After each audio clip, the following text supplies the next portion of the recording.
Então, boa noite a todos. Hoje nós estamos chegando à última aula do curso da obra A Nascente de Ayn Rand.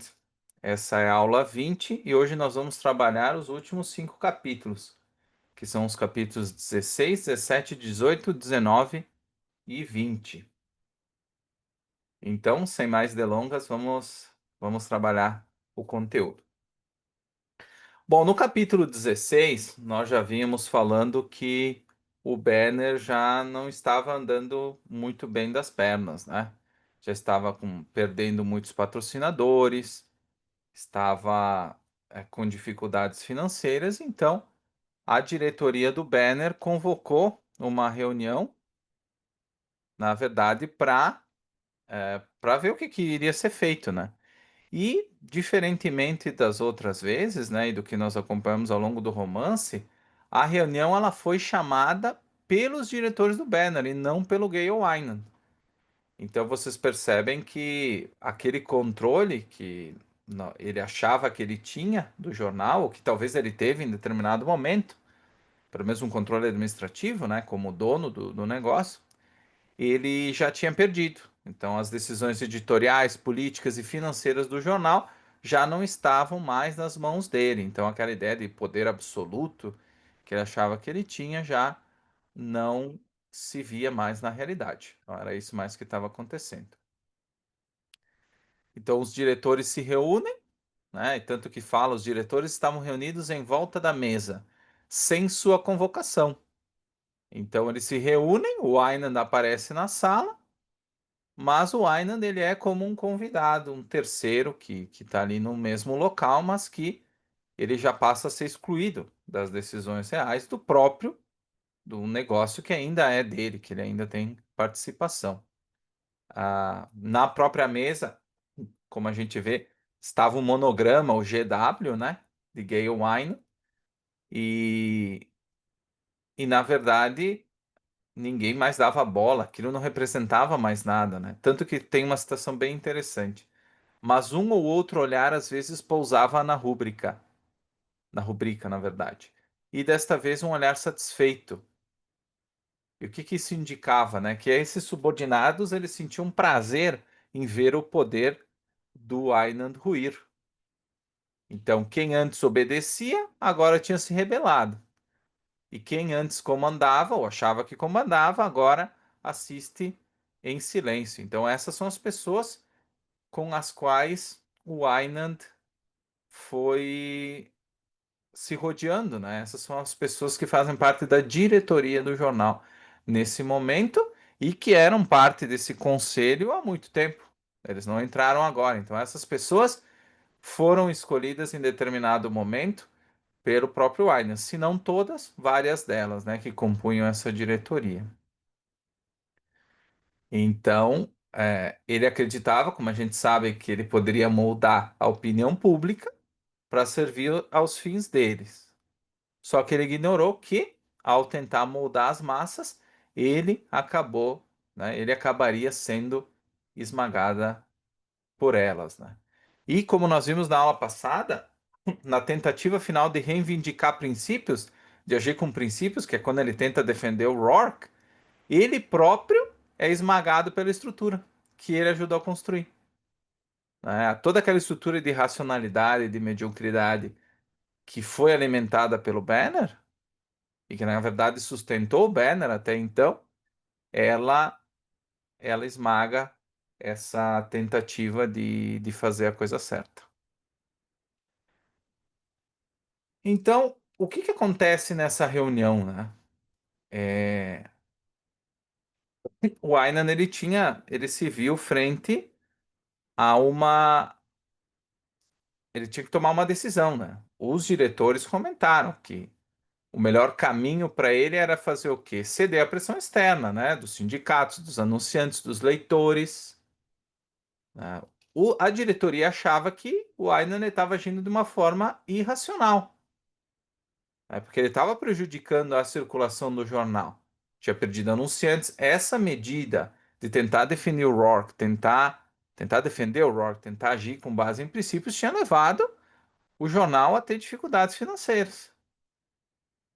Então, o que que a diretoria sugeria? Um simples ajuste editorial. O que que isso significa? Voltar a ser o banner de sempre, né? Aquele banner que valorizava a mediocridade. E um dos diretores fala: está certo, o dinheiro é seu, mas se você espera recuperar esse valor tirando da planilha, vou te dizer que não ignoramos os seus truques espertos. Ou seja, os diretores estavam de olho no que ele estava tentando fazer, que era tentar corrigir o jornal demitindo pessoas, reduzindo custos. Então, eles eram, de certa forma, pragmáticos. Então, a solução não era mudar a estrutura administrativa do jornal, nem nada disso, nem fazer novos cálculos financeiros, mas voltar exatamente como era antes, quando não dava lucro, né? E deixar de lado essa coisa de princípios, essa bobagem de princípios, né? Então ele fala, tanto que um dos diretores fala, parece que você está escrevendo para professores universitários. Você lembra que o Einand ele escreveu editoriais, defendendo o Rourke de uma forma muito mais fina, refinada. O foco o Banner só deu lucro quando ele agradava as massas. Ele não era um jornal para editoriais apaixonados e filosóficos, né? Então, ao Ainand é dada duas escolhas, né? É uma encruzilhada. Retomar o status quo, que seria reafirmar aquele niilismo, aquela mediocridade do jornal. Então, manipular os desejos da massa, atender o que a massa queria ler, né?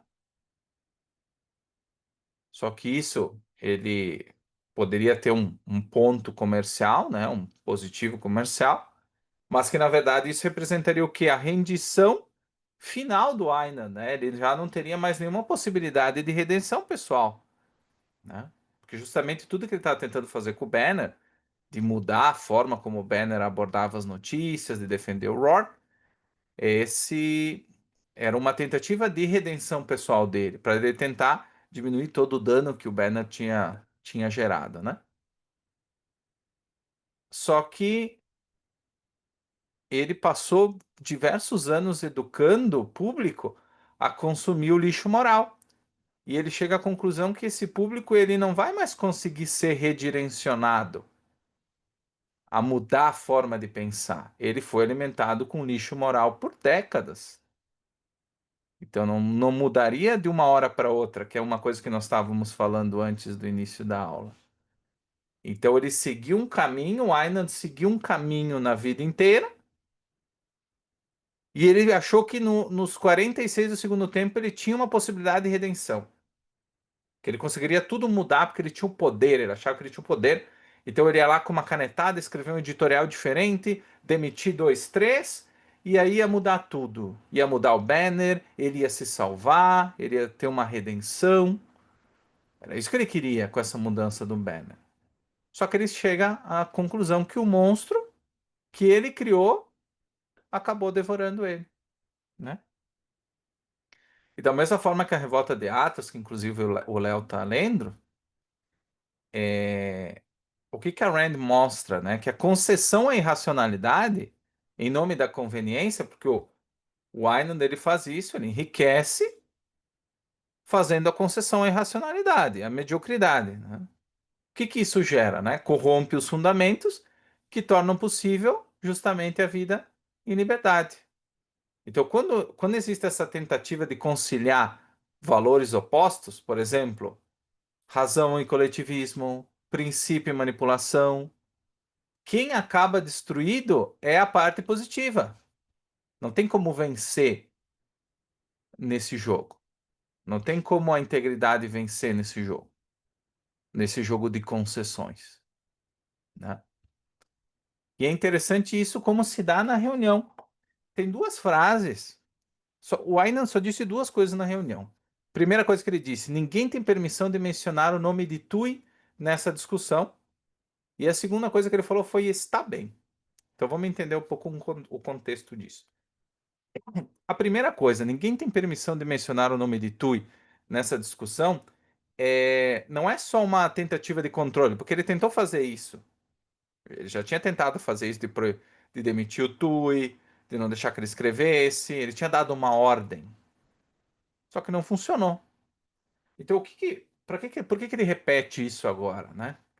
Para ele, isso é um tipo de súplica, uma súplica silenciosa, que ele faz para as pessoas que estão ali, de não mencionar o nome do Tui, porque ele quer ter, o Ainand, ele quer ter aquela ilusão de que ele ainda tem algum tipo de controle, né?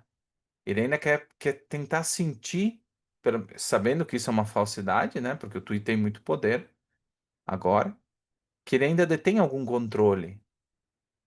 Ele quer, ao passo de não ouvir a verdade, ele acha que se ele não ouvir a verdade, ele, de certa forma, vai manter um pouco do controle que ele achava que ele tinha. Só que essa frase, o que que ela revela? Revela justamente a impotência dele, porque é uma ordem vazia. De fato, na reunião, os diretores eles não falam mais o nome do TUI. Só que as decisões que eles querem tomar são inspiradas no que o Tui pensa. Então o Tui ele não está ali fisicamente, ninguém fala o nome dele, mas na verdade ele já fez o serviço. Todos aqueles diretores estão sendo guiados pelo Tui, pelo que o Tui gostaria que fosse feito. Ele só não está aí presente, né? E a segunda frase que ele fala, está bem, né? Essa frase ela sela a rendição dele, porque no final das contas o Aynan ele cede. Mas ele não cede aos argumentos, à fadiga, né? Ele não cede aos argumentos, desculpe, mas ele cede ao que? À fadiga, ao desespero, à constatação de que não há mais ninguém ali com quem ele pode contar. Aquelas pessoas não representam mais nada pro Aynand. E tampouco o Aynand representa qualquer coisa para elas, né? E tanto que esse momento ele se lembra lá do início da parte 3, quando ele pensa na questão do suicídio. E ele fala: pensou no momento em seu quarto, né, em que quase havia apertado o gatilho. Agora, ao dizer está bem, ele aperta esse gatilho de maneira metafórica. Mas ele não está matando o corpo a si mesmo. Mas ele está matando o quê? Qualquer rastro de integridade que ele ainda carregava. Então, nesse momento onde ele se rende a esses diretores, a esses interesses do jornal, ao status quo, a fazer as coisas como era feita antes, aí morre a integridade dele. Aí ele mata, de fato, a integridade dele. Tanto que ele chega a falar que ele fala: eu vendi Rourke por 3 centavos, né? 3 centavos que dizia que era o valor, o custo, né, do jornal naquele. Era um pouco mais, mas a frase 3 centavos ela é significativa do quão pouco, né? Pelo quão pouco ele vendeu o Rourke. E o que que é vender o Rourke? É vender o resto, né, de integridade que ele tinha. O Aynan, como a gente já viu, ele, ele reconhece que ele construiu todo esse império dele sobre areia. E a gente sabe que uma construção que é feita com mais areia do que cimento, ela cedo ou tarde rui, né? Então por isso que ele constrói o império sobre areia, e também a areia do mar, né? Monta o castelo, vem a água e leva embora. Então serve para as duas coisas, não só para o mar, mas também para as construções dele, porque ele é dono de muitas construções. E o Banner ele é sempre tido como um prédio, né? Então o prédio foi construído sobre areia. Então a tendência é que ele vai ser levado embora como a maré leva embora a areia, né? E então a Rand ela destaca isso em diversos parágrafos desse capítulo, justamente as diversas formas como essa é a rendição final, né, do White. Então ele sai da reunião e ele vaga caminhando pela cidade, né? Ele é derrotado, então o jornal volta, o Alva Scarrett acaba assumindo o jornal como um todo e comunica a todos então que as coisas vão voltar a ser como eram antes, e o Wynan sai do prédio e, e é incrível que enquanto ele vai caminhando, ele vai vendo sinais do que ele fez com o Banner. Então, a decadência do Aynan, ele vê a decadência dele espelhada ao longo dessa caminhada na cidade, né? E aqui a Rand cita as vitrines de penhores, os becos sujos, o metrô abafado, né? E aí ele se pergunta, né? Qual é então o resíduo da junção de muitas mentes humanas sem ar, sem espaço indiferenciadas? O Banner. Então, tudo que ele está vendo na rua é como se ele estivesse vendo o Banner, né? E aí, novamente, ele percebe que, o quê? Que ele criou um monstro e que esse monstro devorou a cultura e devorou essas pessoas, devorou as massas, né? Ele percebe, obviamente, que ele nunca teve o poder, né? Que, na verdade, ele sempre reagiu a essa vontade do coletivo, então não era, ele nunca tinha tido um poder, ele era, na verdade, ele sempre ficou como um marionete, tanto que ele fala, eles puxaram os fios e você se mexeu, e você, o Aynan, se mexeu. Então era como se ele fosse controlado como um ventríloco, né? Um bonequinho, ao longo de todo esse tempo. Aqui a Rand também aproveita para denunciar um erro, que é tentar basear qualquer projeto moral no público ou no consenso, ou seja, tu entender que tu atribuir a moralidade de algum ato ao que o público acha bom ou ao que um consenso acha bom. Então, esse julgamento da, da moralidade, ele é inerentemente individual e ele deve vir, né, desse tipo de reflexão, uma reflexão pessoal e não em busca da validação, né, de terceiros, né, como o Keating, por exemplo. E aí o Alvo Scarry, depois da reunião, ele escreve o editorial e o Aynan assina esse editorial, justamente dizendo que as coisas vão voltar a, a como eram antes, né? Ao posicionamento antigo do Ben. E ele percebe que isso então é uma traição completa, né? Porque ele não traiu só o Rourke, mas ele traiu a si mesmo, a juventude dele, e o potencial dele. Tanto que ele não fala me traíram, ele não foi vítima de uma traição. Ele foi agente da própria destruição. Foi ele que criou todas essas pessoas e esse contexto que acabou por destruí-lo, né? E você percebe 40 anos de vida, Léo.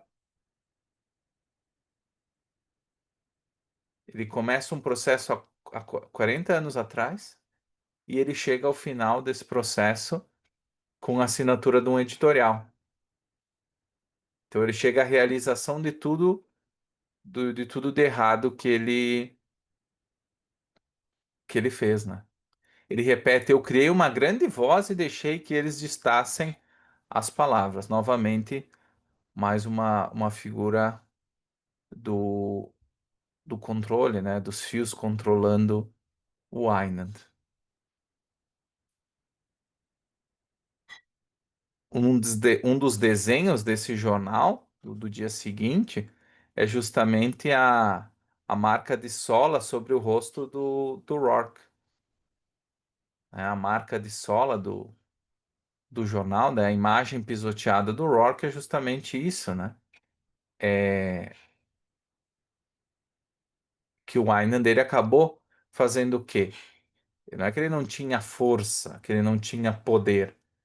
Né? Ele tinha poder, ele construiu um império, e isso deve ser dado ao crédito. Só que o que é questionado ao longo do romance é a forma, né? É o conteúdo, são os meios. E a gente viu que os meios que foram o problema, né? E ao longo dessa caminhada ele chega finalmente a Hell's Kitchen, que é onde ele viveu, né? Onde que ele nasceu. E,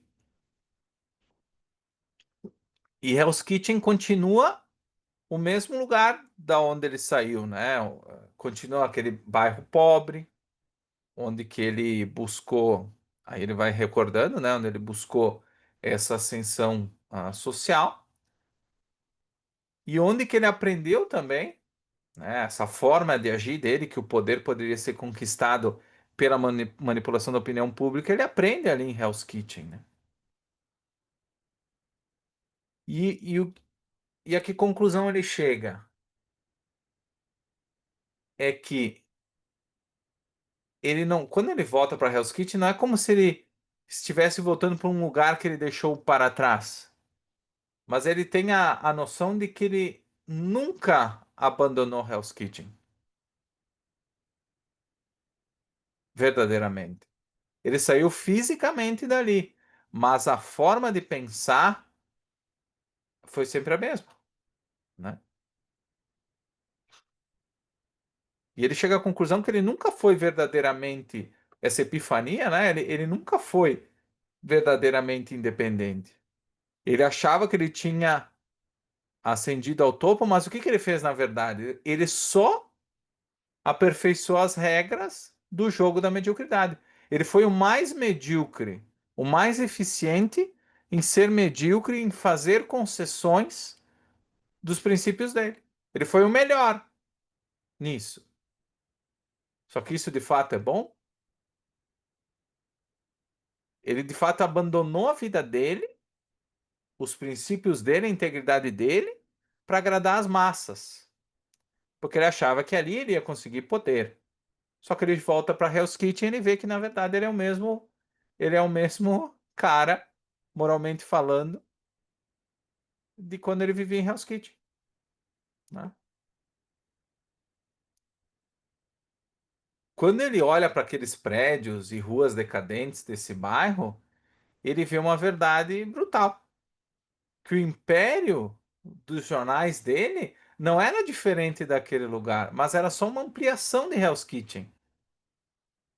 Naquele lugar, a mediocridade impera. Ela triunfa sobre os ideais elevados. Da mesma forma que lá fora, do que na sociedade como um todo. Onde que estava o prédio do Banner, a mesma coisa. Então ele tenta construir uma fortaleza de poder e influência. Ele de fato consegue fazer isso. Só que tudo isso é tão frágil e sem propósito quanto as vielas sujas do bairro de infância dele. Ele nunca escapou da mentalidade que o manteve preso a um sistema corrupto. Ele nunca saiu de Hell's Kitchen. Ele sempre fez parte, ele nunca fugiu de Hell's Kitchen. Ele nunca superou, né, Hell's Kitchen. Ele só aprendeu a como aumentar Hell's Kitchen. Como levar a mentalidade de Hell's Kitchen para fora de Hell's Kitchen. Como disseminar a mediocridade numa escala maior. É isso que ele fez, né? E é interessante que ele fala, ah, quando ele chega ali em Hell's Kitchen, uma das frases finais, ele diz assim: Não nasci para ser uma pessoa de segunda mão.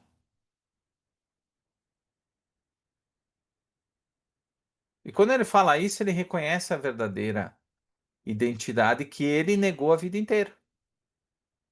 Ele nasceu com o potencial de ser criador, com o potencial de viver pelos seus próprios valores, que pensa com a sua própria mente, mas ele decidiu abdicar desses princípios, abrir mão desses princípios, né? Ele estava entre Rourke e o Keating. O Aynan estava aqui no meio.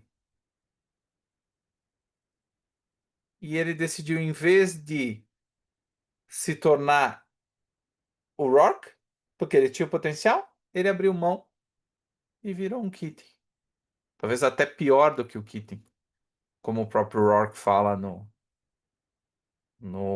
no capítulo anterior, né? Na aula anterior.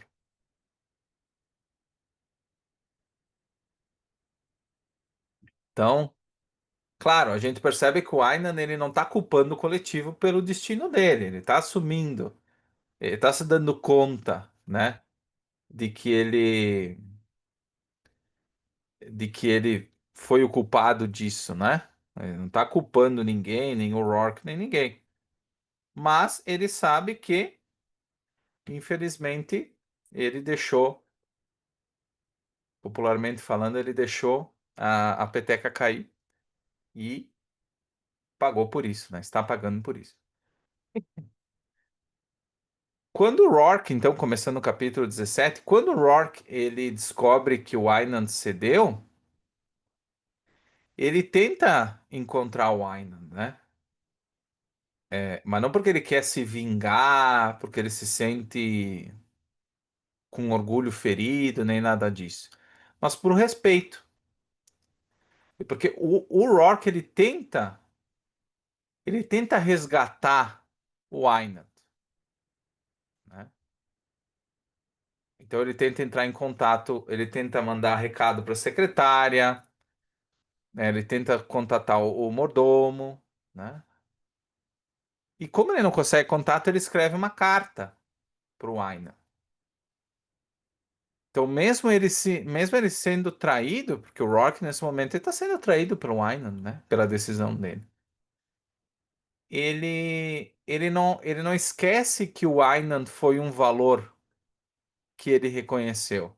Ele não esquece o amigo Aynan, do potencial do Aynan, tudo isso, toda essa promessa que o Aynan representava. Então ele escreve uma carta e ele diz, entre outras coisas, ele diz: Não estou dizendo que o perdão, não estou dizendo que é um perdão, porque não pode haver nada disso entre nós. Ele não está, o Rourke ele não se vê como um juiz sobre a vida do Aynan.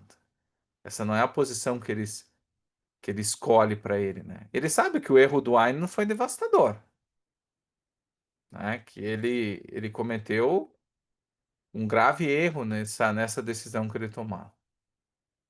Só que ele ainda acreditava que o Aynan ele poderia se salvar, né? Tanto que o Rourke ele fala que ele está disposto a fazer uma transfusão de sangue, né? Então ele quer oferecer a força dele, a vida dele, a integridade dele para aquela pessoa que está espiritualmente exaurida, que é um caso que muitas vezes a gente também comentou antes da aula. Então o Rourke ele está disposto a, a tentar ajudar o Aynan a se levantar nesse momento de crise, porque é um momento de profunda crise psicológica, moral e talvez econômica também, do Império, né? Só que o que que acontece? A carta é devolvida fechada, né? E isso praticamente sela o destino do Aynan, né? Quando ele se recusa a abrir a carta, o que que ele está fazendo? Ele está se recusando a reconhecer o quê? Esse potencial que ele traiu. Ele escolhe permanecer caído. Ele escolhe não assumir a responsabilidade moral. Então o Rourke, o que que ele pode fazer? Seguir adiante, né? Porque o Rourke também ele nunca sacrifica o melhor ao pior. Se a pessoa entende não que não tem força, que não merece essa redenção, né? Tudo bem. Mas eu não vou ficar ali esperando, né? Eu não vou sacrificar a minha vida por uma pessoa que não quer reagir, né? Pode perguntar, Léo. Opa, então, é, eu queria entender um pouco melhor sobre essa parte do perdão. Tipo, o porquê que o Rourke ele falou aquilo na carta. E eu também gostaria de fazer um paralelo com uma vez que ele fala que. Eu não lembro com quem exatamente, mas que se ele tivesse sido machucado, ele não perdoaria. Tipo assim, eu gostaria um pouquinho de entender. o que exatamente seria ser machucado nesse ponto? Como a gente viu ao longo do romance, especialmente dos últimos capítulos, nada que o Einand fez, o Rourke entende que ele tivesse sido diretamente afetado, né? Pela existência do Banner, pelas coisas que o Einand falou contrário a ele também ao longo do tempo. Ele não sentia que aquilo tivesse sido de fato relevante, né? Porque ele entende que o Rock, se nós vermos agora, ele superou tudo isso, né? Ele superou todas essas dificuldades, essas maquinações, né, que foram feitas contra ele via Banner, pelo próprio Tu e também por outros meios, querendo ou não a traição do Keating. O Keating sim acaba, de certa forma, ferindo o Rourke a partir do momento que ele não cumpre o acordo final, né? E nós vamos ver depois o que isso significa, né? Aquele contrato de Cortland Holmes.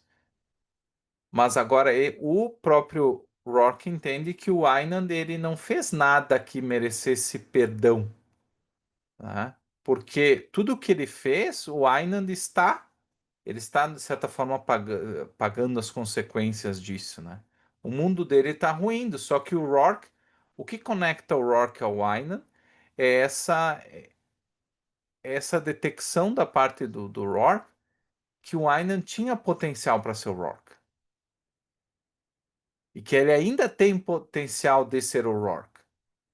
Ele tem 55 anos nessa época, ele é um homem vivido, ele é consciente das coisas que ele fez errado e ele tem livre-arbítrio. Ele poderia ter escolhido diferente. Só que a gente vê que ele não tem aparentemente mais forças, né? O que ele acabou secando aquela fonte, aquele restinho de integridade e de princípios que ele ainda tinha dentro dele.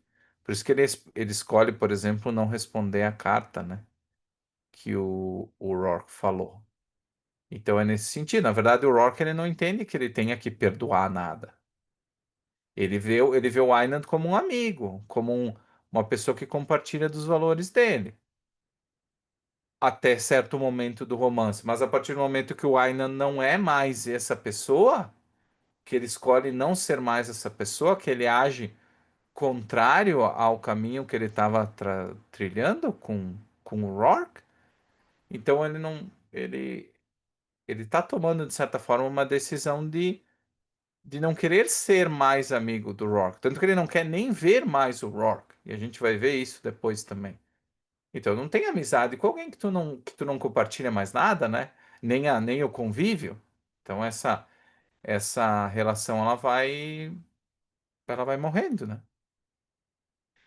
E da mesma forma acontece com a Dominique, né? Quando o Aynan cede na decisão, ela volta, né? Em vez de ela fugir com o Rourke, ela volta para casa de campo, né?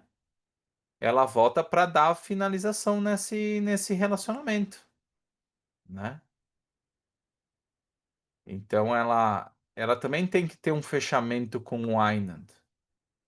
Então ela não retorna como nostalgia e nem se sente culpada ou obrigada a ficar com o Aynan. Mas ela vai lá e faz o fechamento, né? Ela faz esse fechamento de um ciclo, né? Daquele local. Então, quando ela volta para casa, como é que o Aynand reage, né? Ele age como o Keating reagiu no casamento com a Dominique, né? Ele, o que que ele tá querendo? Ele quer aceitar qualquer migalha da atenção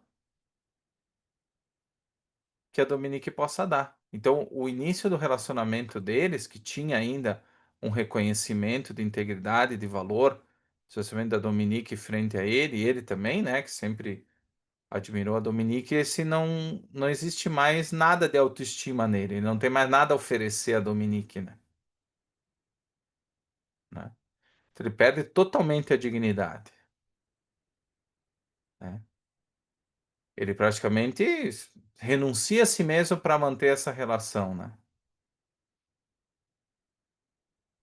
E esse não é o Einand abnegado, não é esse o Einand por quem a Dominique chegou a gostar, a ter sentimentos, né? Então, esse homem passivo que se apresenta da frente dela não é com quem ela casou. Ele não tem, ele não cumpre nem mais o papel daquela época quando ela casou com ele, né? Não sobrou nada ali que possa justificar ela continuar nesse relacionamento. Não existem mais valores em comum. Não existe mais nem a integridade. A integridade foi vendida algumas cenas atrás, né? Então, depois de muitos anos cultivando esse cinismo para se proteger do mundo, agora a Dominique diz que ela vai ter que suportar, vai ter que se preparar para uma coisa muito mais difícil, que é o quê? Suportar a felicidade sem desmoronar. Tanto que ela fala, é a única disciplina de que vou precisar agora em diante. Então, olha que interessante. A Rand, ela sempre fala que a felicidade é o quê? O estado de consciência que resulta na conquista de valores nacionais, como nós vamos ver no próximo curso.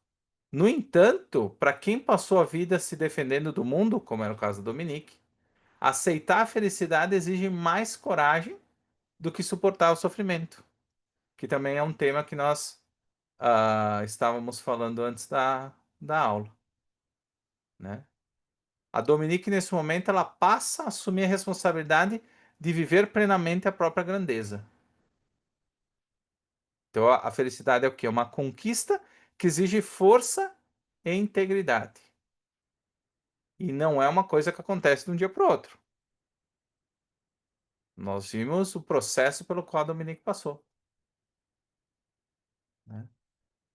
Então a Dominique sai daquele local e ela vai encontrar o Rourke em Monadoc Valley, aquele resort que ele tinha construído. E por Rourke não é surpresa, né? A chegada dela para ele era inevitável. Ela encerrou aquele ciclo de fuga, de cinismo, e ela volta para o lugar que sempre foi dela, né? Vê que não existe um grande drama, não existe um grande dramatismo, né? Uma cena dramática de volta de dois amantes, como os filmes de Hollywood, né? Daqueles romances clichê. Não existe isso, né? Nesse reencontro. Existe uma volta natural ao quê? Aos seus verdadeiros valores. É uma volta tranquila, né? É importante notar que a Dominique e o Rock eles não precisam um do outro. Eles se escolhem como valores máximos. É uma escolha, né? O amor é uma escolha, não se trata de uma simplesmente uma reação bioquímica, né? É uma escolha, é um esforço e é algo que precisa ser alimentado e ser vivido ao longo do tempo, né? Não é diferente do resto dos outros tipos de valores. Seja uma casa, uma amizade, um aparelho, né, que você possa comprar, um celular. Todos precisam de manutenção. Todos precisam de refino, né? E quando a Dominique volta para o Rock, não deixa de ser como uma pequena explosão de Cortland para ela, né? Porque aí, quando ela volta e vai morar de fato com o Rourke, é como se ela estivesse explodindo todos os muros que ela tinha construído ao redor dela, justamente para se proteger da felicidade. E ela reconhece que viver plenamente é como se fosse um dever moral. Não gosto de usar a palavra dever, né, dentro do contexto objetivismo, mas ela conhece que viver plenamente é o que uma pessoa íntegra, uma pessoa virtuosa, acaba tendo que fazer, né? Porque é uma consequência direta de viver com valores, né? Tanto que ela fala, Rourke é a lei dos meus dias.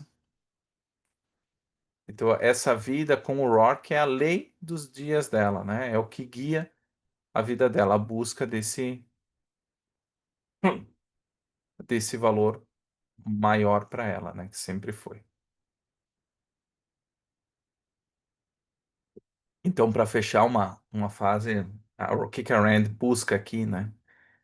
Dois seres humanos completos que se reconhecem como iguais e que escolhem pertencer um ao outro, não por carência, mas por admiração, como a Rand destaca ali na página 885. Então não é porque eles precisam um do outro, mas porque eles se admiram e se veem como valores um para o outro, né?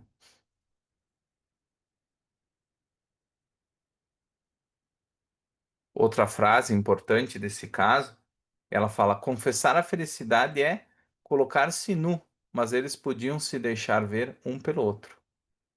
Então era como ficar nu, era você ser tão aberta, tão clara quanto aos seus valores, à sua vida, que é como se a outra pessoa pudesse ver através de você, né?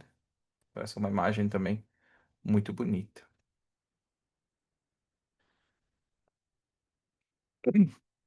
Para de fato selar o destino do Aynan, a Dominique inventa uma história, ela chama um xerife e ela cria uma história, né?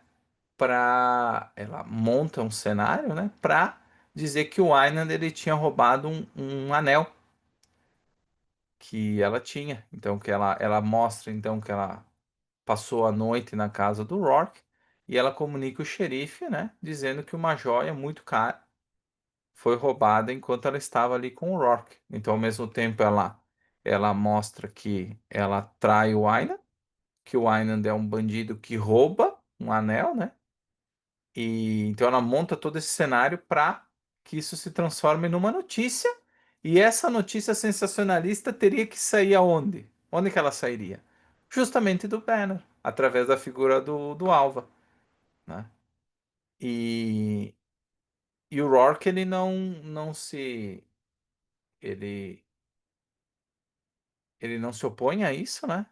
E quando a notícia chega ao Aynan, chega ao jornal, ao Alva Scarrett, ele fala pro Alva, tem que publicar, é notícia, né? O Aynan ele não tem nem força para reagir a isso, né? Ele tá de fato morto por dentro. E o pior é, ele não tá preocupado com a humilhação pública. Ele sabe que ele merece tudo aquilo, né? Ele não fica indignado moralmente porque ele está sendo traído ou estão fazendo um falso testemunho dele, né? Ele aceita isso, é uma aceitação quase fatalista da, da própria falência dele como indivíduo, né? Aquela falta de autoestima, na verdade, ela só toma forma através de uma notícia assim. Então, a notícia é publicada, é uma cena ridícula, né? Mas ela é publicada, né? A matéria é publicada. E quando o Aynan volta para casa de campo, ele encontra a própria Dominique. E lá ela acaba de falar tudo que o Aynan não sabia sobre a vida dela, sobre sobre o verdadeiro relacionamento dela com o próprio Rourke, né? Ela fala, por exemplo, né, para ele que ele me estuprou, foi assim que começou, né? Então ela joga na cara do Aynan, né, essa verdade nua diante dele, a verdade que ele sempre recusou a ver, porque ele nunca passou pela cabeça dele que que a Dominique e o Rourke tinham esse vínculo, tinham esse passado juntos. Ele sempre se negou a ver essa verdade. Então agora a verdade ela vem como uma punição e não como uma redenção, porque o Aynan escolheu assim, né? Então ele fica se castigando como se tivesse um chicote, né? Ele não resiste a mais nada, ele nem sequer entende aquilo como um escárnio. E o que que ele faz? Ele fecha a porta, né? Ele fecha a porta. Quando a Dominique sai, ele fecha a porta em silêncio. Você vê que ele não tem nenhum tipo de reação, né? Ele não tem reação à carta do Rourke, ele não tem reação a toda essa verdade jogada na cara dele, da Dominique. Ele praticamente fica morto, né? E inoperante ali nos seus comentários, né? Boa noite, Daniel, tudo certo? O Léo comenta aqui, né? Hip Wynand, meu guerreiro. É uma cena, é uma cena triste de fato. Mas seguindo aqui. E tem uma pessoa que volta, né? Que volta ao romance. E que talvez esse personagem que a gente tinha praticamente esquecido, esse personagem ele acaba tendo uma pequena redenção silenciosa, que é quem? O Guy Francon, o pai da Dominique, né? E ele se oferece para Dominique, né? Dizendo que ela poderia ficar na casa de campo dele, né? Especialmente nesse momento de separação, de dificuldade para ela, né? E ele fala para ela: olha, eu não posso nem começar a entender, mas sei o seguinte, que é a coisa certa para vocês. Dessa vez é o homem certo. Então ele tem, de certa forma, a humildade de reconhecer o valor do Rourke, mesmo sem compreender racionalmente, porque o Guy Francon ainda não entende a natureza do Rourke, né? Mas finalmente ele está conseguindo ter um tipo de relação diferente com a filha, né? E é interessante que o Guy Francon ele passa a vida dele inteira como sendo um homem de segunda mão, mas nesse momento ele não quer dizer para a filha o que ela tem que fazer, né? É pela primeira vez ele está considerando a filha, aceitando a filha pelo que ela é. E você vê que nesse momento o Einand tentou possuir a Dominique sem entender ela também. Só que ele acabou destruindo quem ele tentando destruir, né, ou prejudicando muito quem ele dizia que ele buscava amar. Então, a Rand aqui ela traz a Rand traz um pequeno arco de redenção, que é esse ser que no final ele gerou muito menos dano do que o próprio Wynan que dizia amar ela. Porque o pai da Dominique, ele falou isso muitas vezes, inclusive para o Keating, que ele não sabia como agir com a filha dele, né? Ele sentia que ele queria o melhor para a filha dele, mas ele não respeitava a filha dele, ele não conseguia um canal de comunicação efetivo com ela. E talvez num gesto mais simples possível, esse gesto de respeito, né? De aceitar a filha como ela é, talvez ali ele pôde se redimir do fato de que, mesmo sem entender, mesmo sem ser o Howard Rourke, nem ser um grande homem de integridade, né, como a gente sabe, ele conseguiu um respeito, né, e um afeto genuíno da filha nesse momento do romance. É até complicado entender isso, mas a gente já, ao longo do romance, a gente vê que o próprio Guy Francon, no momento quando ele se aposenta, vocês se lembram que ele fala para o Keating, ele pergunta para o Keating que ele queria saber se tudo isso tinha valido a pena, ou seja, ele já estava buscando entender se toda aquela vida dele tinha tido de verdade algum valor, se tinha feito sentido tudo que ele tinha feito, né? A criação do escritório e tudo mais. E o Kitty, na época, não sabia responder, né? Porque o Kitty não sabia nem responder para a própria vida dele. Mas a gente percebe que o Guy Francon, muito antes, ele já estava dando sinais de que ele buscava o quê? Esse significado para a vida dele.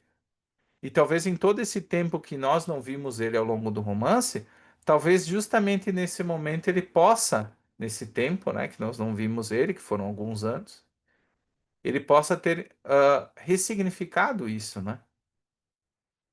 Então é uma passagem bem interessante e merece uma leitura mais atenta. Inclusive, eu coloquei um materialzinho extra ali no material desta aula para que vocês possam também refletir um pouco sobre o personagem Guy Franco. Voltando à questão do jornal, o Alva Scarrett, né, que foi quem acaba ah, ficando responsável por reconstruir a imagem do Aynan, né? E o que que ele faz? Como ele faz isso, né? Como ele tenta fazer isso? Através a moda, né, do velho Banner. Então ele usa as ferramentas do status quo, a distorção, escândalo, sentimentalismo vulgar, né? Então, como ele faz para tentar recuperar a figura do Aynan? Ele fazia isso tentando destruir a Dominique. Tanto que na página 892 aparece isso, né? Cada adjetivo imundo despejado sobre Dominique criava simpatia por Aynan, né? E isso é bem claro na nossa cultura atual, né? A decadência moral de uma cultura se expressa na inversão de valores, que é o que a gente vê na nossa mídia. O público aceita a mentira porque ela é fácil, sensacionalista e palatável. Então a Dominica ela é punida pelo quê? Por ser íntegra, não por ela ser uma bandida. E o Aynan é perdoado por ser fraco. Então o Scarrett ele usa muito essa questão da manipulação emocional que foi tão conhecida, né? Até até então. E o Aynan ele sofre muito, né? O pior sofrimento do Aynan nesse momento da história é ver que a, o instrumento de poder que ele achava que ele tinha, um banner, ele está sendo usado para dilacerar a única pessoa que era a última chance de redenção dele, que era a Dominique. Então o que que ele se dá conta novamente, né? Até para o Daniel que entrou agora há pouco. É, Ele se dá conta, então, que ao longo da vida ele vendeu a sua alma para quê? Para ter o poder de aprovação. E agora, mesmo querendo proteger a Dominique, ele não tem mais os meios morais nem simbólicos para fazê-lo, né? Ele não tem voz, ele não tem legitimidade, e agora o próprio Banner pertence a quem? Ao Scarrett. Então, o Alva ele vai explicando toda a estratégia dele. E o que que o Iron responde? Tudo o que quiser, Alva. É assim que ele responde. Então vejam o que sobrou, né, desse personagem até então. Alguma pergunta, pessoal, antes da gente entrar no capítulo 18? Opa, o Léo coloca aqui. A Dominique acha que é um dever moral ser feliz porque seria injusto alguém com integridade sofrer por causa da inversão de valores. Na verdade, como eu comentei, a palavra dever moral ela pode trazer algumas, vamos dizer assim, algum toque kantiano para minha análise. Eu não gosto de usar a palavra dever, mas ela vê o que que a vida de integridade, a vida com propósito, a vida virtuosa, ela vai levar, né? E pode acontecer alguma tragédia, mas no caminho natural é ela levar a felicidade, que é o que acontece com o Rourke. Então ela não consegue mais achar que a vida dela é sofrimento, é cinismo, é niilismo. É como se a felicidade fosse uma consequência de optar viver essa vida que ela está vivendo agora com o Rourke. Exatamente, acabou aquela velha Dominique. E é importante notar, como nós falamos antes também da aula, que uma vida virtuosa não quer dizer que ela não tenha sofrimento, né? Mas como o Rourke falou e a Dominique falou, a dor ela só vai até certo ponto. Ela não é a tua vida inteira. A angústia não é a tua vida. O Leonardo, o Daniel, o Mateus, eles não são reconhecidos pela dor que eles sentem. Eles são pessoas que vivem uma vida virtuosa, que buscam sua felicidade, que buscam viver com integridade, apesar de alguns momentos de dificuldade, de angústia, de ansiedade, de sofrimento, né? Então, apesar disso, existe. A própria vida da Dominique é um exemplo. Quanto ela sofreu? Claro que a palavra sofrimento ela não é enfatizada à exaustão ao longo da obra, mas a gente sabe que ela sofre. Ela fica quase mais de 3/4 da vida dela sofrendo, se negando a viver com a pessoa com quem ela queria, porque ela não queria sofrer. Então é estranho, quando ela tenta não sofrer, mas aí ela sofre mais ainda. Então é como um ciclo vicioso, né? Ela foge por um lado, ela foge de outro. Ela casa com o Keating, depois ela casa com o Einand. Mas é tudo a mesma coisa. São formas diferentes de viver esse cinismo.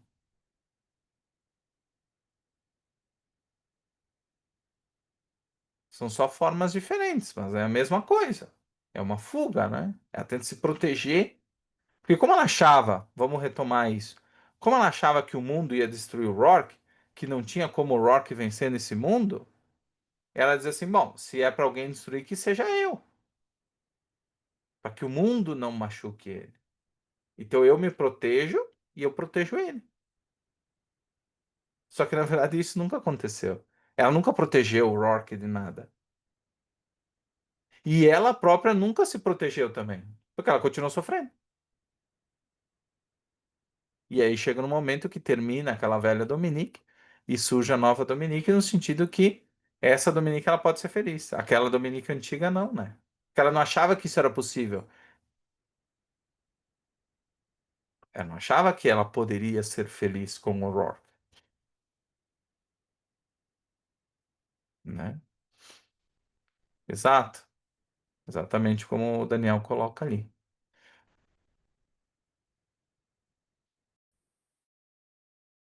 Estou começando o capítulo 18. O capítulo 18 ele é o capítulo onde que nós temos o,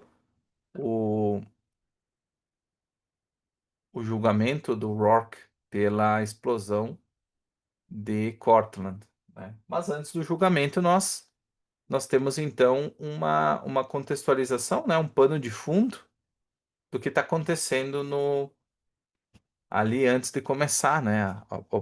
Os próprios processos legais. Então, a primeira coisa que é falada ali no capítulo 18 é, o narrador traz a Dominique Wynand olhando e pensando no Rourke, olhando para o Rourke e pensando, né? Como a Dominique pensa, que é o que nós estamos falando agora. A Dominique pensava no mundo como um pano de fundo. O Wynand pensava em duas mãos arqueando um galho de árvore para explicar o sentido da vida. Mas o que que isso significa? O que que isso quer dizer? Essas duas imagens são muito simbólicas. A Dominique ela vê o mundo como um cenário, por quê? Porque ela compreendeu que o valor essencial está no indivíduo e não no coletivo. Não importa o que acontece no mundo ao redor. Importa o que acontece dentro de mim. Porque ela viveu a vida inteira dela com medo do mundo. O que que o mundo vai fazer? Será que o mundo vai destruir o Rock? Será que o Rock vai ter trabalho? Como vai ser com o Keating e agora o Wynan? Será que o Wynan vai destruir o Rock? E o Banner? Ela viveu muito tempo da vida dela vendo o mundo como o principal. O coletivo era o principal. E tinha aquele coitado do Rourke ali tentando brigar contra esse mundo que era muito mais importante. E agora não, agora o mundo ele tá lá com o pano de fundo. E o que importa é o indivíduo. Tudo se torna, todas essas coisas, o mundo, a sociedade, o julgamento, tudo se torna secundário. Então o Rourke é o ponto fixo e o resto é transitório.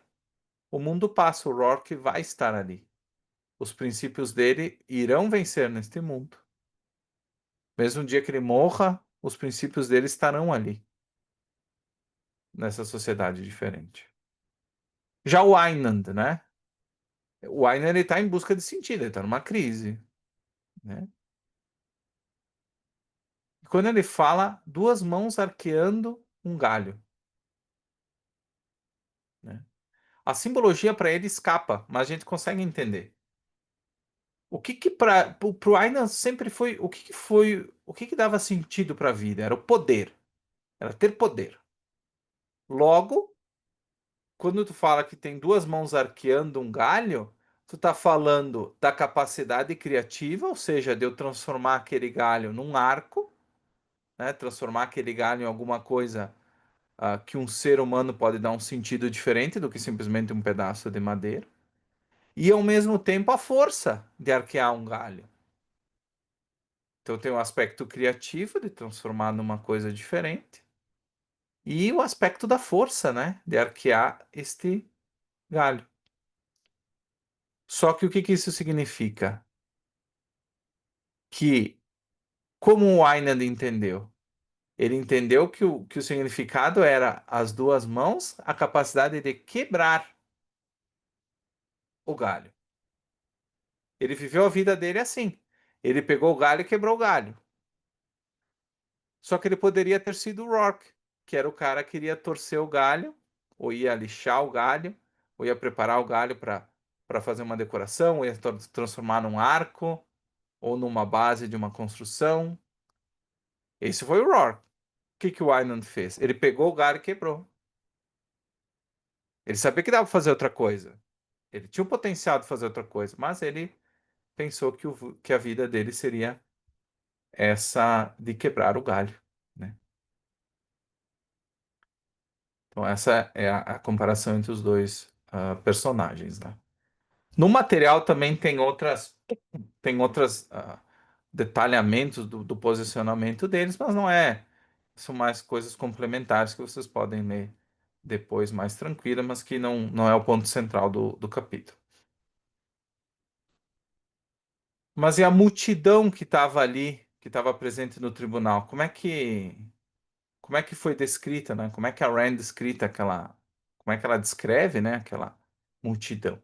Ela descreve como um monólito humano, mas formado, então é como se fosse uma coisa só, né? Uma pedra, mas formado por rostos separados e solitários. E o que que todos eles tinham em comum? Uma marca de quê? De sofrimento e renúncia interior. Tanto que ela fala, rostos que sorriam com malícia em lábios que a desistência relaxara. Então essas pessoas não são unidas por valores. Não é um monolito baseado em valores, mas sim pela evasão da realidade. São homens de segunda mão que estão ali por quê? Por causa da opinião pública, por causa do frenesi do julgamento, aquelas pessoas anestesiadas pela rotina, aquela pessoa que lê o jornal todo dia, reclama do tempo, reclama do governo, reclama da política, da taxa do dólar. Aquela pessoa da rotina. Elas estão aí como se fossem puxadas pelo movimento de umas das outras, né? Elas vão se empurrando e vão chegando ali, né? E a Rand, ela fala uma coisa interessante, que o maior crime contra o espírito não é a maldade ativa. Porque a Rand acreditava que, em última instância, nós vivíamos num universo benevolente, que não existe uma grande conspiração contra a minha vida. Não existem demônios atrás de mim. Mas que o grande problema é o que? É a apatia moral, né? O público desse tribunal ele não quer saber o que é certo e errado. Porque querer saber o que é certo e errado exige esforço, exige um juízo ético, exige pensar. Eles não querem fazer isso. Eles querem um espetáculo. E que esse espetáculo, lembram do Império Romano, da política do pão e circo? O que que eles querem? Eles querem esquecer da própria vida. Eles estão aí se esquecendo da própria vida, né?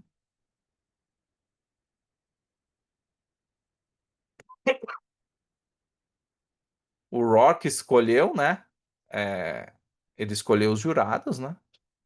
Ele escolhe aquelas pessoas com rostos duros, ou seja, aquelas pessoas que teoricamente vão ter maior capacidade de julgamento racional, ou seja, aquelas pessoas que daqui a pouco não são as mais emotivas. Ele quer ser julgado de forma racional, ele não quer simpatia, né? Tanto que esse júri, é uma massa séria, silenciosa e impenetrável, né? Porque o Rourke acredita que ele precisa ser julgado, que a justiça só vai ser feita a partir do momento que ele seja julgado por pessoas racionais. O primeiro dia de julgamento passa normal.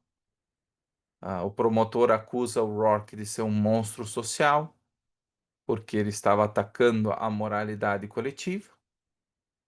Então, o crime do Rourke, o verdadeiro crime na mente daquelas pessoas que estavam ali, não era a destruição do prédio, mas era a recusa em viver pelos outros. Tanto que a, os testemunhos técnicos, né, da acusação, é, eles trazem justamente isso, né, que eles falam de perdas materiais, ruptura de contratos, e de fato houve ruptura de contrato, mas não essa que eles estão pensando, né? Essa não foi a primeira ruptura de contrato. Só que ninguém fala da integridade criativa, né? Ninguém fala o verdadeiro contrato que foi feito entre o Keating e o Rourke, entre o Keating e o governo, né? Só fala uma parte dos contratos, mas o contrato original não é falado ali, né? É,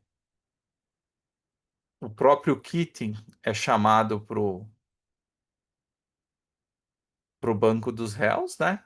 Para dar a sua verificação. Ele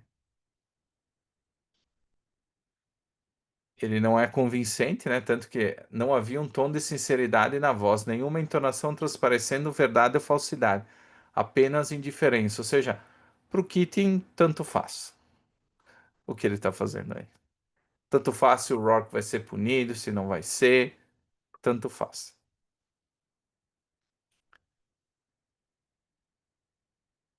O tempo vai passando e o público muda a percepção do Rock sobre o Rock, né? Ele achava que ele era um réu arrogante e isolado à espera de uma punição moral. Só que ele vai ficando, ele continua inabalável. E eles começam a ver que ele desconhecia o medo por completo, né?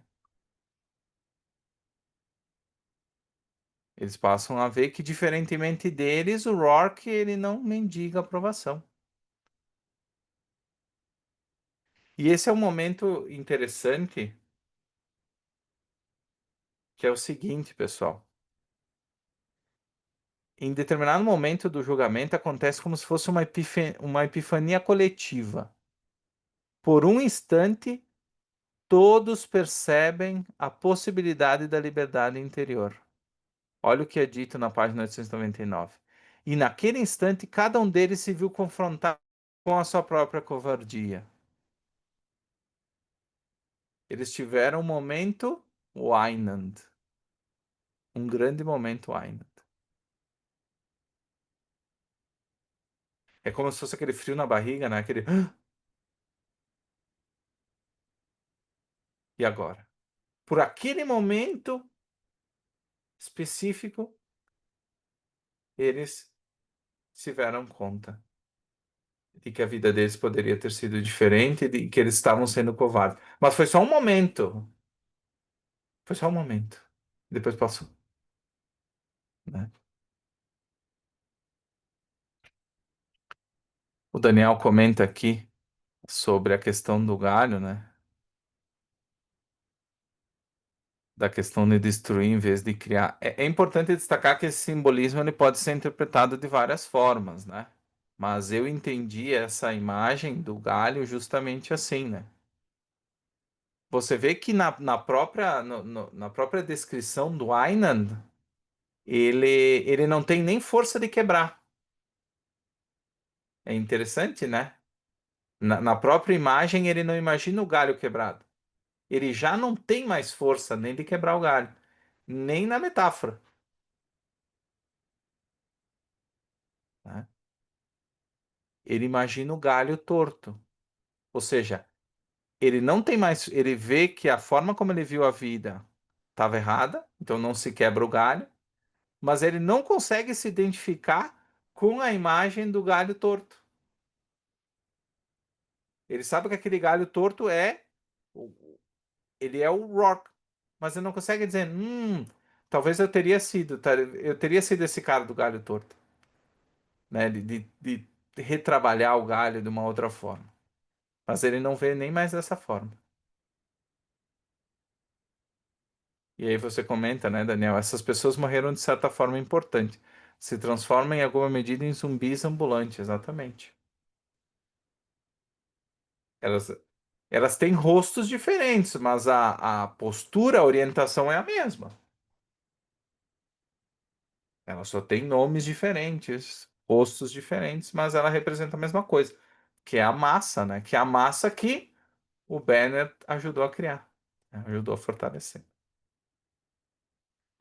E agora eu vou trabalhar a parte nesse capítulo 18, que é a segunda parte dele, que é o discurso, né? Do Rourke. Esse discurso ele poderia dar uma aula de 2 horas só ele mesmo. Então, assim, eu vou trazer alguns pontos. E depois também no material tem uma análise ampliada, se vocês quiserem. E provavelmente no futuro nós vamos ter eventos destinados justamente à comparação dos discursos quando nós formos trabalhar, por exemplo, para o Novo Intelectual, que é uma obra da Rand que vai sair em breve. Então, nesse momento, vai ser dada uma análise dos principais pontos e depois no futuro nós vamos poder ampliar. Como vocês sabem, nenhum dos cursos são cursos exaustivos, a gente não consegue trazer todas as reflexões possíveis sobre a obra, mas busca destacar, dentro do limite de tempo, os aspectos essenciais. Então vamos lá. Como Rourke inicia o discurso? Essa passagem vocês já viram. Milhares de anos atrás, um homem descobriu como fazer o fogo, né? Então o Rourke ele começa o discurso com uma alegoria mito-poética, né? E ele fala do que ele está falando aqui? Do mito do Prometeu, né? Daquele, como se fosse um arquétipo, né? Para uma visão mais junguiana, vamos dizer aqui, para quem gosta de psicologia. Ele traz a visão daquele homem que descobriu o fogo. Ele não descobre o fogo como um salvador altruísta, né? Mas ele é um solitário. E esse homem, ele não é recompensado, mas ele é perseguido. Por quê? Porque ele ousou criar alguma coisa nova. Então, a primeira coisa que ele quer que a plateia entenda, que essa audiência entenda, né? Essa multidão entenda que o Criador é sempre recebido com hostilidade. Então, essa metáfora do fogo, ela tem dois canais. O canal específico do Prometeu, que foi punido por roubar o fogo dos deuses na mitologia, e de certa forma Adão, porque não na figura bíblica, no sentido de castigada por buscar o conhecimento. Né? Quando ele come supostamente a maçã, ele descobre o conhecimento, ele tem acesso a alguma coisa a qual ele não deveria ter tido acesso. Né? Isso se torna um pecado pelo qual ele é castigado. Né? Então, esses heróis são heróis trágicos do que da independência intelectual. Então, esses heróis, esses deuses, essas figuras, eles são considerados transgressores morais, eles são considerados como pessoas imorais. Com quem começa a glória da humanidade, então? Com homens descobridores e criadores. Então ele comenta, ele fala um pouco sobre a evolução da humanidade como um todo. Ele diz que o progresso humano não veio da massa, da tradição ou do consentimento do coletivo, mas sim com esses indivíduos visionários, né, que desafiaram as crenças estabelecidas na época e forneceram alguma coisa nova para o mundo, mesmo pagando, muitas vezes com a sua reputação, a liberdade ou vida. Aí ele cita, né, ao longo do romance, o motor de combustão, o tear mecânico, a anestesia, o avião. Então, cada invenção dessas ela foi encarada, né, com escárnio ou censura. Mas esses criadores, eles persistiram sem esperar aprovação. Da mesma forma que o Rourke, da mesma forma ah, que o Hank Rearden, por exemplo, a Revolta de Atlas, né? Então eles seguiram sem esperar a aprovação. O Rourke afirma então que a glória da humanidade está nas mãos dos que dizem sim à própria visão e não ao medo do julgamento social. E isso cada vez mais são aquelas pessoas que não têm medo de serem canceladas, né? No nosso vocabulário, né? Atual. Mas quem que são esses criadores, né? Quem é o criador? Qual a principal característica desse criador? É a autonomia da visão dele. Ele vive para realizar a sua verdade e não para agradar, convencer ou educar os outros. Então, essa é uma perspectiva muito objetivista, vamos dizer assim, né? A criação genuína é um ato de autoexpressão racional, né? Então, o criador ele não é utilitário, ele não está medindo a sua criação, né? O valor da sua criação pelos resultados, né? Pela felicidade do maior número, como diria o Jeremy Bentham, o pai do utilitarismo, né? Ele, o criador, é um fim em si mesmo. E a criação é uma extensão da sua identidade e não um serviço. Isso é muito importante da gente lembrar. A criação é uma extensão da sua identidade. Esse é um dos argumentos para a destruição de Cortland, como a gente vai ver. Então, o que que significa ter uma visão, né? É ter um ideal, uma imagem, um princípio claro e absoluto que guia a ação. Então, a visão não é, para Rand, pelo menos para o objetivismo, não é uma emoção, uma inspiração mística. É o produto da razão integrada ao caráter, né? Então, são três passos do Rourke, por exemplo. Ter uma concepção própria do mundo, ter coragem de expressá-la na prática, na ação, e recusar qualquer concessão que distorça essa concepção, né? Depois ele reafirma, né, uma coisa que a gente já viu, que o criador normalmente ele é rejeitado, sabotado ou destruído. Por quê? Porque a inovação ela gera medo e a originalidade gera resistência, né? Então, aqueles que vivem de segunda mão por reflexo e não por iniciativa, eles sentem medo. Eles sentem medo. Por quê? Porque o criador ele ameaça o que? O conformismo, né? Então ele traz a possibilidade de destruição para essas pessoas de segunda mão.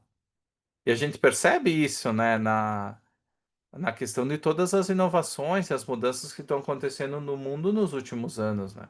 Mais recentemente, por exemplo, a questão da IA. Não gosto de me referir à inteligência artificial, porque eu não entendo que seja uma inteligência, né, na definição correta do termo.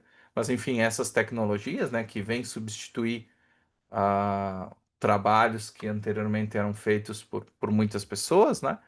E que afetam diversos setores, por exemplo, o meu setor também na tradução e na revisão está sendo muito afetado, né, pela tecnologia, mas um ser racional ele não se vê ameaçado por isso, mas ele vê como uma oportunidade de melhoria, uma oportunidade de se recriar também dentro do seu setor, dentro da sua atividade, e para poder lidar com essas mudanças, né?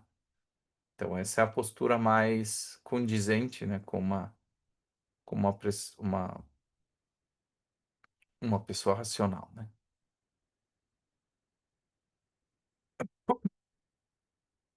Então, toda essa reflexão do discurso, ela traz uma ideia de autossuficiência, né? Então, o poder do criador, ele está na autossuficiência, não depende dos outros para motivar ou obter direção, né? Então, aí a gente já vê uma diferença entre o Rourke e o Aynan, né? Porque o Rourke vivia para si mesmo, o Aynan, ele dependia dos outros, a motivação dele estava nos outros. Não estava nele, a motivação estava nos outros. Era ter poder sobre os outros, né? O poder dele não ele não se rende à coletividade para ter força moral, né? A vida não é um sacrifício forçado para obter poder ou suposto poder sobre os outros, né? Isso não é sinal de autossuficiência, né?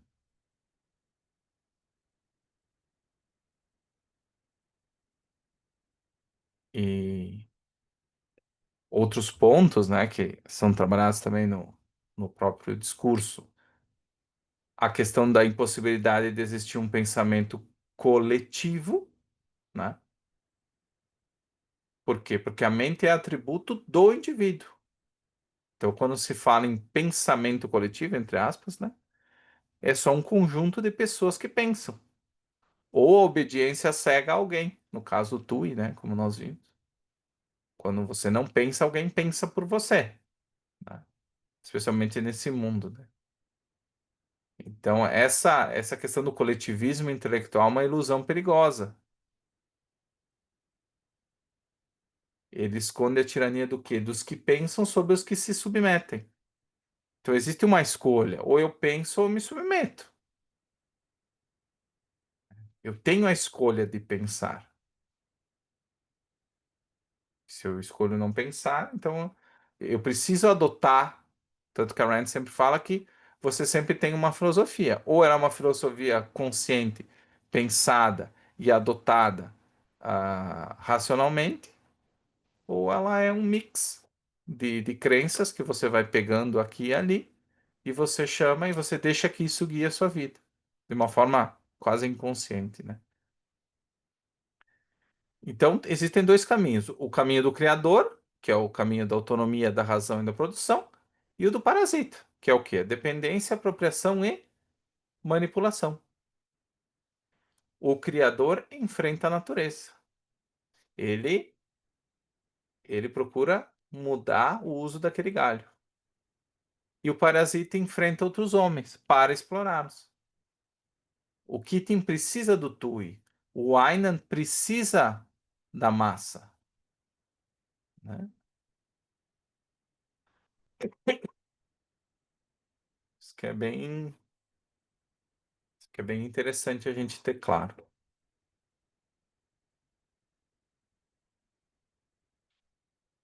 E outras coisas que ele defende. O Rock critica muito a definição de altruísmo, né? Tanto que ele fala que o altruísmo destrói o ego e com ele a mente, a liberdade e a dignidade, né? Então ele deixa muito claro que a verdadeira escolha não é entre dominar ou ser dominado, é entre pensar por si ou ceder aos outros. Então, viver de primeira mão ou viver de segunda mão. Ele também comenta sobre as trocas entre os homens, que as trocas devem ser voluntárias, que isso significa um capitalismo que ético, não as trocas livres entre homens livres, que é uma outra coisa que ele destaca, né, nos próprios negócios que ele faz ao longo do livro, né?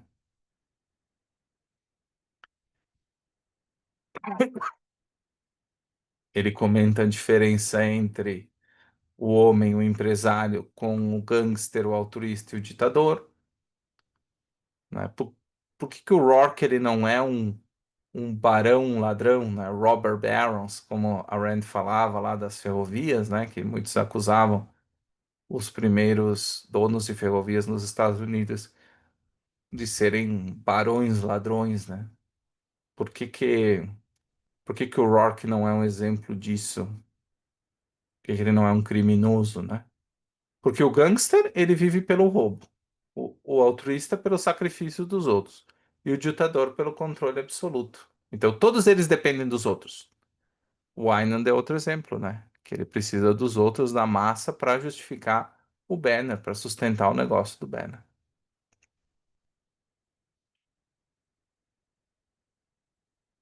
Um outro ponto interessante, o ponto 18 que eu selecionei aqui no material, é que a civilização é o processo de libertar o homem dos homens. O Rourke, ele redefine civilização não como progresso técnico puramente, mas como principalmente progresso moral. Mais privacidade, mais liberdade e menos interferência. Então, o que que isso significa? Quando você vivia na Idade Média, e muito mais antigos, a noção de liberdade individual de indivíduo, ela era muito fraca. A própria vida ela se dava muito mais num contexto de bandos, de comunidades, de pequenos reinados, o próprio feudalismo das plantações. Ou seja, é, quanto mais a sociedade se desenvolve, mais é possível a privacidade. Ou seja, as pessoas conseguem cada vez mais ter uma noção mais clara do que elas são, conquistar as coisas também materiais, e a partir daí conseguirem essa privacidade, essa possibilidade de ser, né? Tem a possibilidade, não quer dizer que isso vai acontecer para todo mundo, mas elas têm a possibilidade de ser indivíduos, de exercer o seu livre-arbítrio, de exercer a sua escolha. Quanto maior for esse desenvolvimento, né, civilizacional.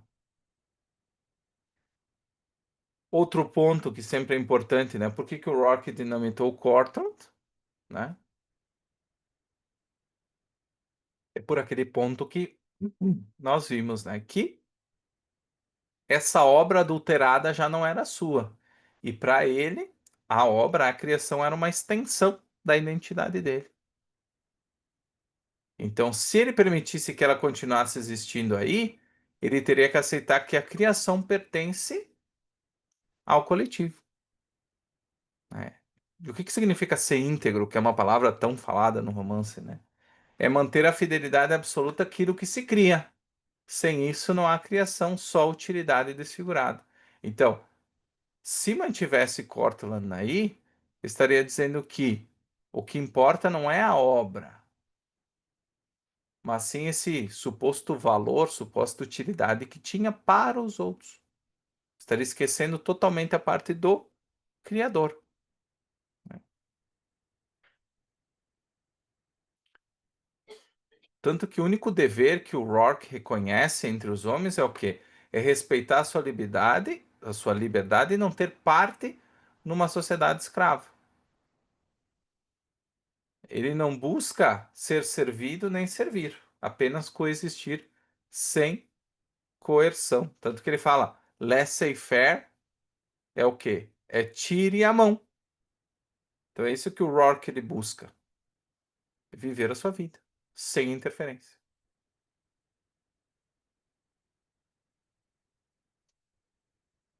né?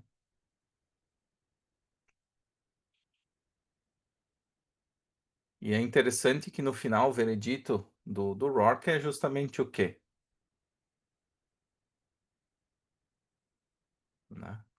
É que ele é declarado inocente, né? O Rourke ele sai como vitorioso, né? E o Aynan vira as costas e sai. O Aynan ele não suporta a vitória daquilo que ele não teve coragem de ser. Percebe que ele não fica ali para dar os parabéns pro Rourke, né? Não é isso que acontece. Então é bem interessante a gente ter a oportunidade, sempre que possível, de reler esse discurso, né? Porque depois, na Revolta de Atas, ele é expandido, de certa forma, através do discurso do Gauch, que eu não vou dar mais detalhes agora, mas com certeza vocês lendo e entendendo bem o discurso do Rourke, ele é um protótipo, né? Uma versão um pouco menor do que depois virá a ser o discurso de Gauch, que aí expande muito mais essas reflexões. Por isso que agora também eu não quis ocupar uma aula inteira com o discurso do Rourke, porque eu entendo que esses pontos específicos já são suficientes para vocês começarem a alimentar aquela reflexão e depois o fechamento com a revolta de Atas, que então ela, como a própria Randy diz, deixa de ser uma sistematização do objetivismo através do discurso de Gauch, que é um pouquinho maior, como você sabe, do que esse aqui. Então, nós vamos para os últimos dois capítulos da obra, né? Esses últimos dois capítulos, eles são menores, né? Então, são mais descrições da... como se fossem os créditos, né? Do filme, né? E o que que acontece com Cortland, né? Com as ruínas de Cortland? O próprio Roger Enright, um dos primeiros clientes do Rourke, ele compra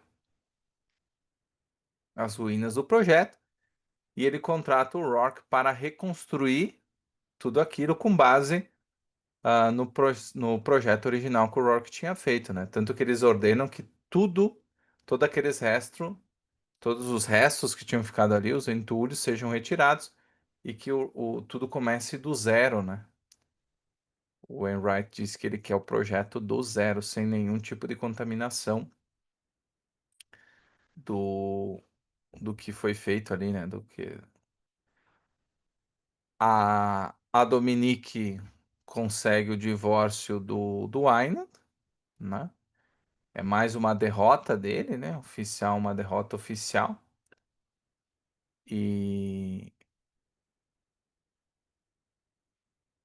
ele,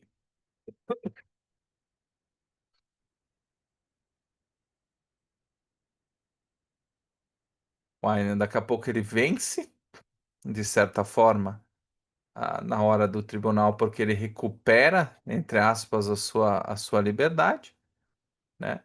Mas moralmente ele segue destruído, né? Ele não perde os bens, a maioria dos bens, mas ele é derrotado no sentido que ele perde a esposa, né? Ele perde a esposa nesse momento, né? Então esse divórcio ele é muito mais marcado não pelas decisões materiais, mas sim pelo que ele representa na que ele representa para a história como um todo, né? No sentido mais filosófico da questão. Depois nós temos o último ato do Ainand, que é chamar o Tui, né? O Tui é chamado às 9 da noite para o jornal, e o Ainand, ele, ao longo desses últimos tempos, desses últimos meses, passam-se 18 meses depois do julgamento, ao longo desse tempo, o Ainand, ele reconquista, né? O, o controle acionário do jornal e ele decide, de um gesto, né, um gesto muito mais simbólico, a, por fim, ele escolhe às 9 horas da noite, ele demite o Tui e ele, de fato, faz com que o Banner deixe de existir, né? Então ele faz parar o jornal como um todo, né? Então, de certa forma, o que que ele deixa transparecer para o Tui? Que não há vitória sobre um homem que se recusa a ser possuído. Então, o Aynan, num último esforço, ele tenta por fim ao Banner, né?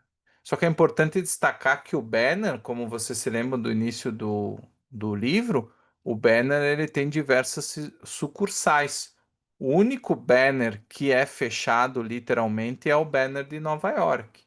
Mas o Império Island ele continua a existir, né? O banner continua a existir em outros lugares. Então, o foco é no banner de Nova York, mas o Império como um todo continua a existir, né? Então, esse é um para Rand, né? E para a gente esse momento é o gesto final de reconciliação do Aynan consigo mesmo, né? Ele não ia ter como mudar o passado, mas ele podia pelo menos impedir que esse símbolo de traição, que é o banner, né? Ele continuasse existindo como canal de corrupção moral. Então, é um tipo de redenção que ele consegue, né? O último tipo de redenção que resta para ele, né? Ah, então, ele encerra as operações do jornal de uma vez por todas, né? O TUI, o que que acontece com o TUI? Assim que o banner fecha, o TUI ele recebe convites de outros jornais, ele acaba indo para o Courier, né? E é importante, esse Courier é um jornal de prestígio, né? E ideologicamente maleável, como era o banner quando o TUI começou. Então ele entra no, nesse novo jornal, né? Então o que nós vemos que o parasita encontra um novo hospedeiro, né? E o que que significa? O TUI ele nunca vai mudar. Ele vai recomeçar a fazer a mesma coisa que ele fez quando ele começou no Banner, né? Então, quando ele entra no Courier, o que que ele faz? Ele começa a sondar o senhor Talbot. Então ele busca informações da mesma forma que ele fez com o Aina lá no início. Ele busca conhecer o quê? Os medos, os desejos e os pontos fracos do homem que comanda o jornal. Tanto que a pergunta que ele faz é assim: qual é o Deus particular dele? O que o faria desfazer-se em pedaços?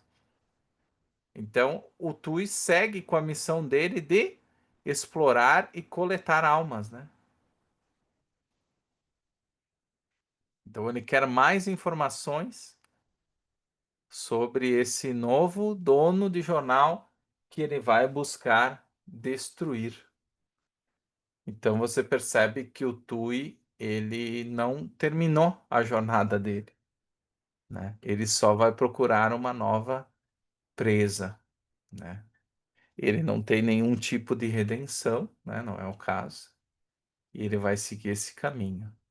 Parece que no final das contas tem pessoas que nunca mudam, né? Porque a mudança seja mudança psicológica, filosófica, econômica, ela é uma escolha de cada um, né? Não é automática. Então, o Tui escolheu seguir esse caminho, né? Porque é o único caminho que certamente na cabeça dele traz algum tipo de propósito, né? Então, ele continua vivendo por esses princípios, né? Ah, o Rock recebe uma ligação inesperada, né? Essa ligação é do próprio Wynan pedindo que ele vá até o escritório do lá no Banner, né, para conversar com ele. E o que que o Wynan faz? Por que que ele chama ele lá? Para justamente dizer, né, que propor para o Rourke que ele construa o edifício Wynan, né? A comunicação do Wynan, como a gente poderia esperar, é fria, objetiva e quase mecânica, né? Lembrando que ele está destruído, né? Ele tenta, através desses movimentos automáticos, manter um pouco da dignidade, se é que ainda resta, né? E ele tenta fazer um último ato de grandeza. Então ele diz para o Rourke que o edifício Wyman vai ser, ele quer que seja o arranha-céu mais alto da cidade. que seja construído pelo Rourke conforme ele quisesse, sem qualquer tipo de interferência, e que, na verdade, o monumento do novo edifício Aynan não é ao nome do Aynan, mas ao espírito do Rourke. Tanto que ele fala: construa o prédio como um monumento àquele espírito que é seu e que poderia ter sido meu. Né? E, e o Aynan deixa claro que ele não quer qualquer contato pessoal. Ele não quer ver o Rourke fora daquela reunião. Não quer explicação, não quer conversa. Né? Então, essa é a forma dele, de certa forma, manter um pouco do respeito absoluto que ele ainda tem pelo Aynan, né?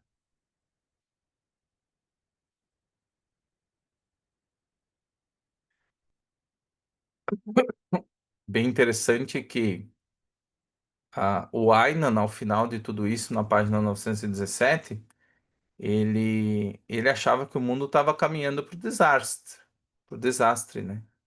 Então ele, na verdade, ele pega um pouco daquela postura antiga da Dominique e ele fala: a era dos arranha-céus acabou, é a era dos conjuntos habitacionais, ou seja, dos ideais coletivistas, né? Então, como o Aynan enxerga o mundo nesse momento? É um sistema que abandonou a riqueza, né? Então, todas as estruturas dos grandes arranha-céus estão sendo substituídas por conjuntos habitacionais, por esses símbolos da igualdade forçada, né? E não da excelência. Então, esses conjuntos habitacionais, o que representam para ele? O triunfo do Estado sobre o indivíduo, a massificação da estética, ou seja, tudo igual, né? E a destruição da iniciativa privada. Então, a,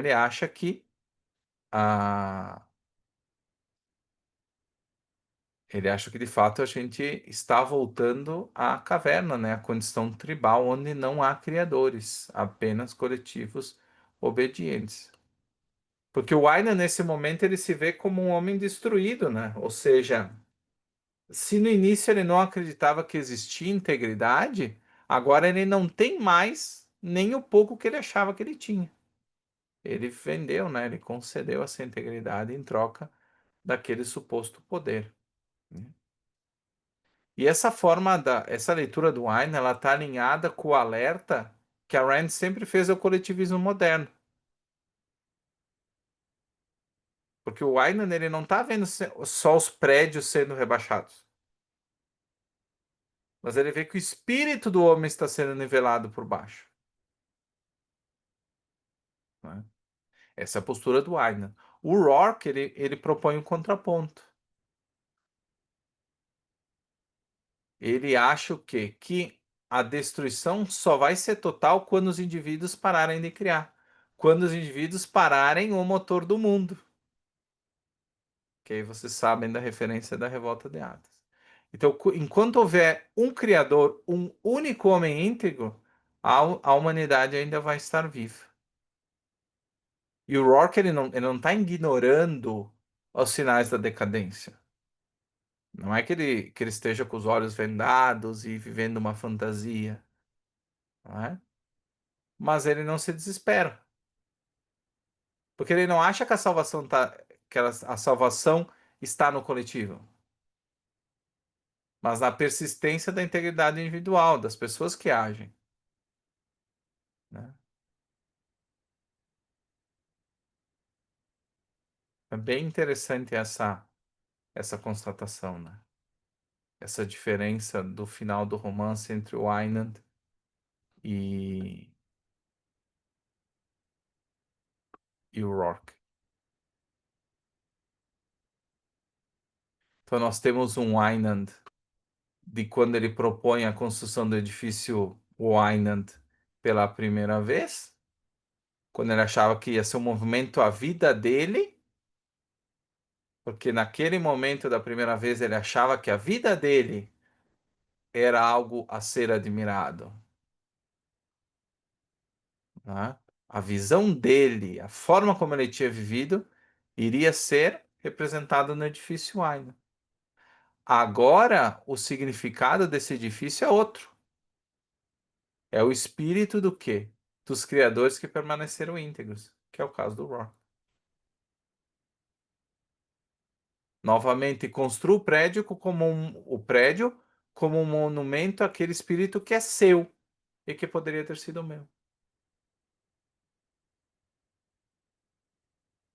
Quando o Aynan dele abre mão de qualquer envolvimento direto com o projeto, por que ele faz isso?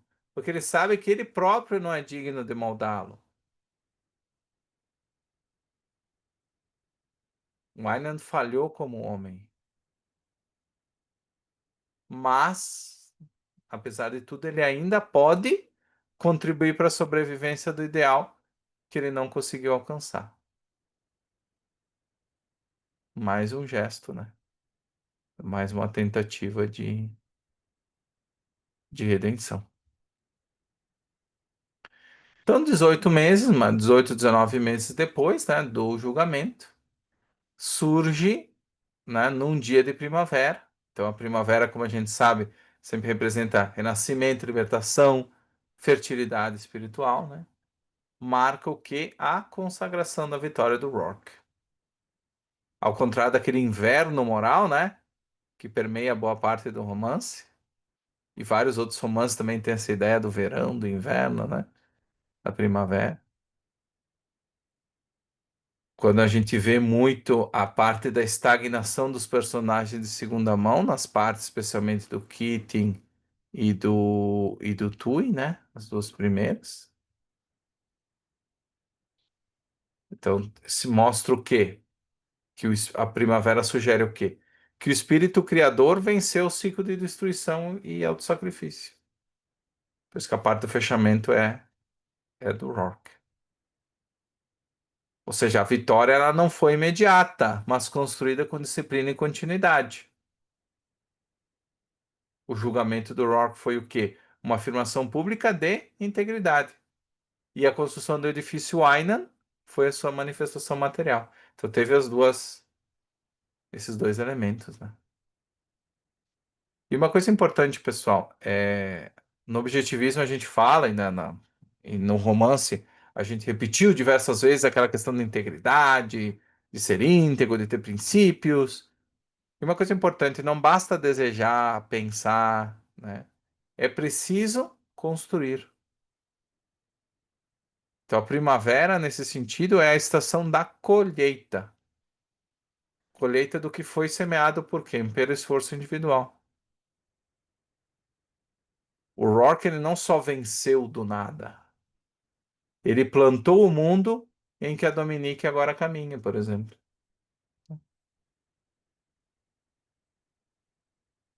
E o grande final aparece quem? A Dominique, né? Quando ela visita a obra do edifício Aynen, no que ela repara, né?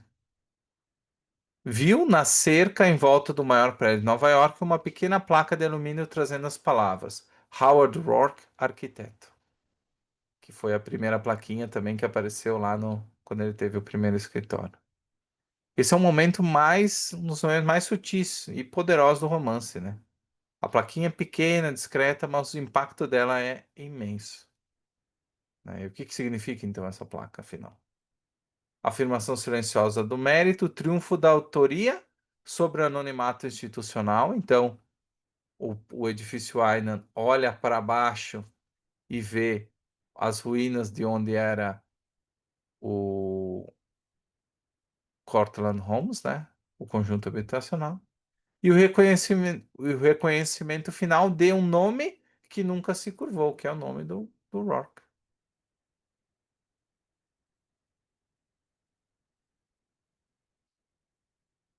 E ela fala: vai vingar muitos dos que caíram antes de você. Então, quem caiu antes de você? É uma lembrança muito querida ao Henry Cameron, que foi o mestre, né? Que muito inspirou o Rourke nessa caminhada.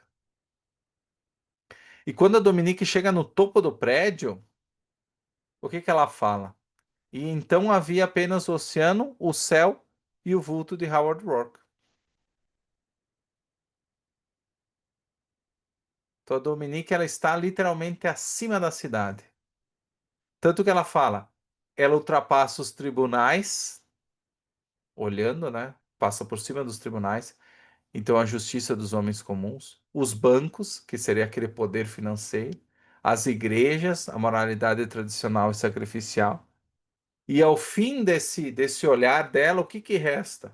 O oceano, que é a profundidade, a vastidão e a força dessa natureza, o céu, que no caso aqui é a liberdade, a infinitude e a razão, e o Rourke, que sobra é o Rourke.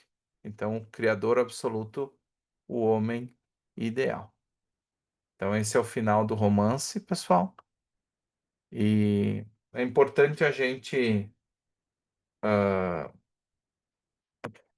destacar em 4 frases, eu acho que a gente pode resumir as 4 partes do romance, né, as características desses personagens, né?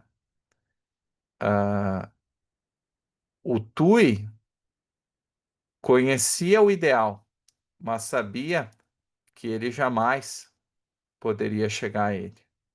Ele conhecia o ideal, mas ele sabia que jamais poderia chegar a ele. Então ele optou por destruí-lo, né, como uma vingança. O Keating, ele achava que ele poderia ser o ideal, mas ele nunca soube, mas na verdade ele não podia, né? Ele achou que ele podia chegar ao ideal, ele não conhecia o ideal e ele jamais poderia ter alcançado. Então ele jamais poderia ter sido um grande arquiteto. O Wynand, ele conhecia o ideal, mas ele desistiu na metade do caminho. Ele decidiu abrir mão desse ideal. E o Rourke, ele conhecia o ideal, ele conhecia o seu potencial e ele buscou isso ao longo de toda a sua vida. Então fica o convite, pessoal, para vocês seguirem essa jornada, essa mesma jornada do Rourke e buscarem também esse ideal, né, que é a vida de vocês. Então eu desejo isso para todo mundo, quem está aqui ao vivo, e para todas as pessoas que assistiram o curso. Gostaria de agradecer, né? Foi uma grande jornada, foram 6 meses ali de discussão. Na próxima semana nós vamos começar o primeiro curso de não ficção, que vai ser Objetivismo, Filosofia de Ayn Rand. Então agora eu acho que nós estamos preparados, depois de ter trabalhado juntos os primeiros 4 romances nesses 2 anos. A gente está preparado agora para ir para a parte de não ficção e aprender mais também, já tendo bons exemplos, né, da literatura. Nós vamos ter mais meios, né, para conseguir, de fato, aplicar o objetivismo como com o seu propósito, né? O propósito da Rand que sempre foi uma filosofia para viver na Terra.